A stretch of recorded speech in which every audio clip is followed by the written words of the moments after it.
남아선 행궁이죠. 등재 주요 과정 잠시 말씀드리겠습니다.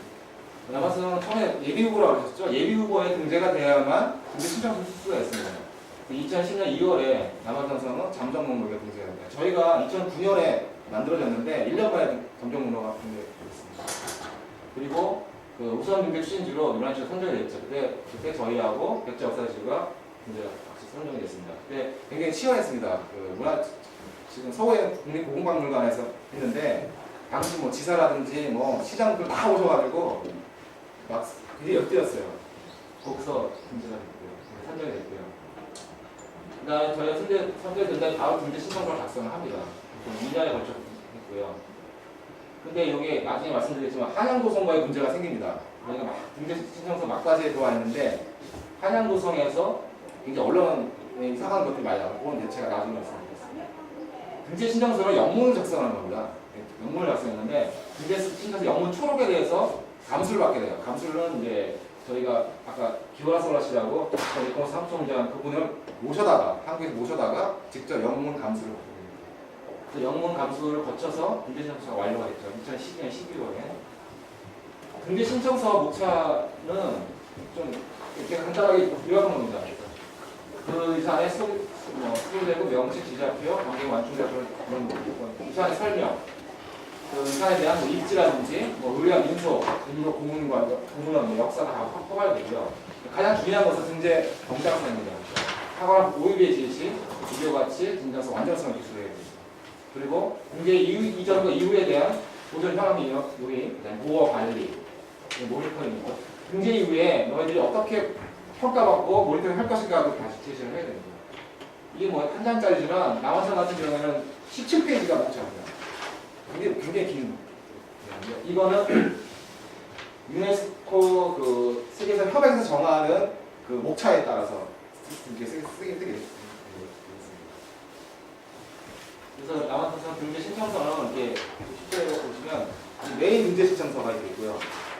그 다음에 등재 이후에 보존관리 계획에 대해서 별도로 부록으로 작성을 했고요. 그 다음에 남아선상에 대한 사진과 도면집. 그러니까 사진과 도면집은 1년 내내 꼭 찍어야 됩니다. 그러니까 4계절을 다 똑같은 장소에서 다 찍었어요. 똑같이. 그리고 남아선상에는 도면집. 그리고 여기는 홍보 영상물입니다. 홍보 영상물은 뭐 이게 무슨 홍보물이 아니고요. 남한산성의 세계에서 등재 그러니까 OEB를 설명할 수 있는 시각적 자료입니다. 홍보 영상물이고요. 저희가 이거 성우 구하는 굉장히 힘들었어요. 영어로 해야 되잖아요. 영어도 그 미국식 영어라든가 호주 영어가 안 됩니다. 예, 독일식 영국식 정통 영어를 쓰는 사람을 데려다가 있고요. 그다음에 남한산성의 진정서와 관련된 것들, 남한산의 지도라든가 뭐 문헌들에 대한 것을 다 번역을 해가지고 영어로 번역을 해서 그런 문헌을 쓰고. 그다음에 남한산성에 대한 이건 뭐 참고 자료로 냈는데요. 남한산성에 대한 사료청서, 역사 사료청서라든지 세계에서 같이 많은 영국청서가 그냥 그 당시만 해도 3곳이 나와 있었는데 그것도 같이 부록을 제출했고, 그다음에 2009년부터 저희가 그 영문 뉴스레터를 만들었어요. 전 세계적으로 우리나라뿐만 아니라 전 세계적으로 홍보하기 영문 뉴스레터를 냈는데 그것도 같이 합본을 묶어가지고 같이 이렇게 해서 한 개 케이스, 이게 한 개 케이스 해가지고 우리나라 한지로 된 거 있잖아요. 이렇게 다 포장을 해가지고 그래서 그렇게 보내요.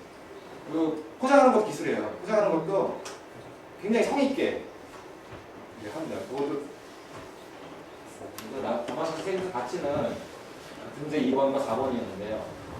국제전쟁, 병자원을 통해서 동아시아 무기 발달과 축성수의 상업이와 탁월한 증거이다.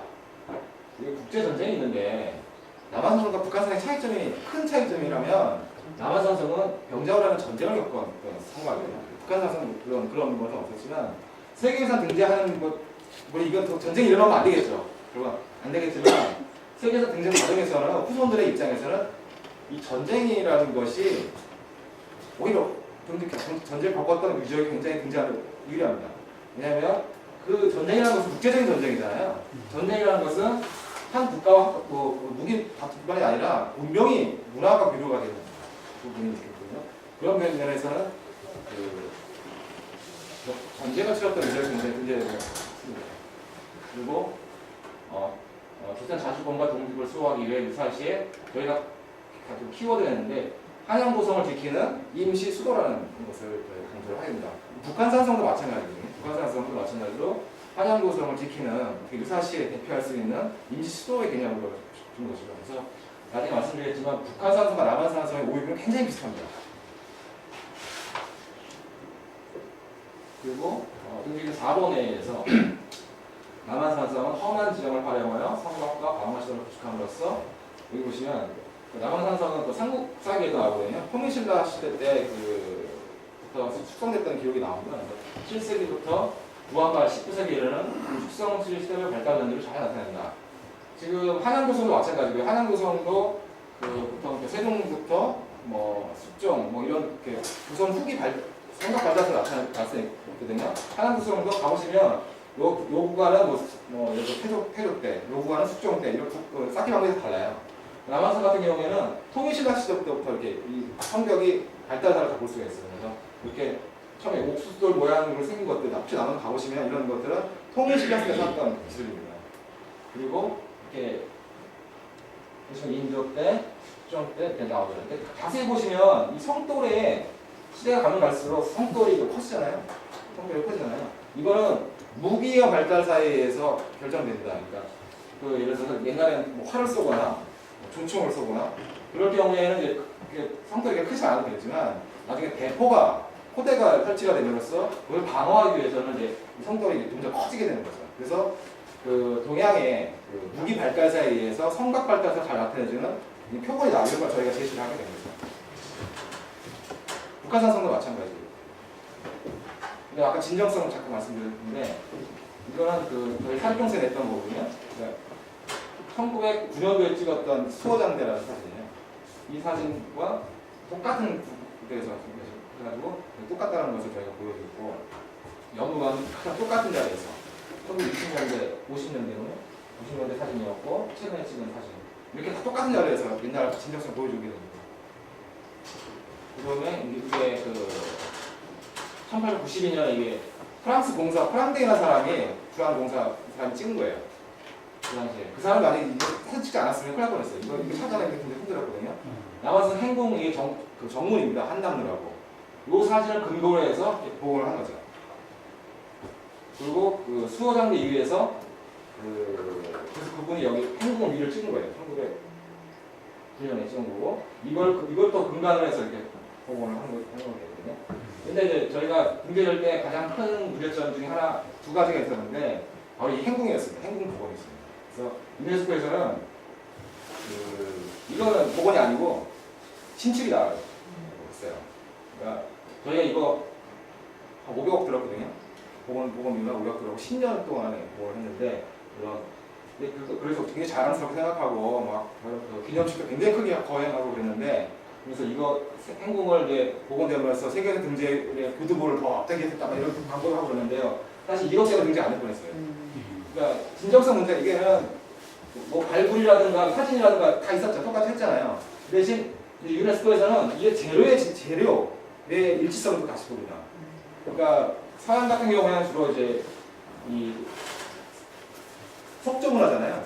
석조문화. 그러니까 우리나라 같은 동양 같은 경우는 주로 목조문화인데 목조문화는 시간이 지나면 불이 탈 수도 있고 없어지는 경우가 있는데 그래서 사실 우리나라 동양 정서를 잘 모르는 거죠. 근데 그거에 대해서 굉장히 방어 논리를 하면서 해서 같이 넘겼어요. 그래가지고 사실은 이 행궁은 사실 맞다. 복원한 게 아니다. 내가 말하는 것처럼 증거해서 제공을 한 건데 남한산성 성곽이라는 것은 왜 성곽을 쌓냐면 바로 임금을 보호하기 위해서인 거죠. 임금을 보호하기 위해서. 즉 궁궐을 보호하기 위해서 성곽이 있는 거기 때문에 이런 남한산성의 전체 완전성을 증명하기 위한 하나의 장소로서 행궁을 우리가 복원했다. 중건했다. 이렇게 저희가 그때 논의를 한 거죠. 지금 북한산성 지금 행궁지가 지금 발굴하고 있잖아요. 사실은 북한산성 유네스코 국가 등재 염두에 둔다면 북한 행궁도 사진 많이 남아 있어요. 이건 안 하는 게 좋습니다. 등재를 안 하면 그대로 발굴지를 그대로 정비를 하고 그런 면이 오히려 그 다음에 옆에다가 이렇게 문화재 안내, 그러니까 과거의 상상의 모습, 복원됐을 때 모습을 안내판에다가 그런 것들을 유네스코에서 굉장히 장려를 하고 있어요. 함부로 복원하지 말라는 거예요. 한양도서 잠깐 얘기 나왔죠. 한양도서이 나왔는데 남한 선생님 근데 신청서 열심히 쓰고 있는데 갑자기 그 언론에 나와요. 그래서 한양도서 남아서 같이 가자. 뭐 계속 나온다. 그래서 한양도서 남아서 단독 공제하면 안 된다.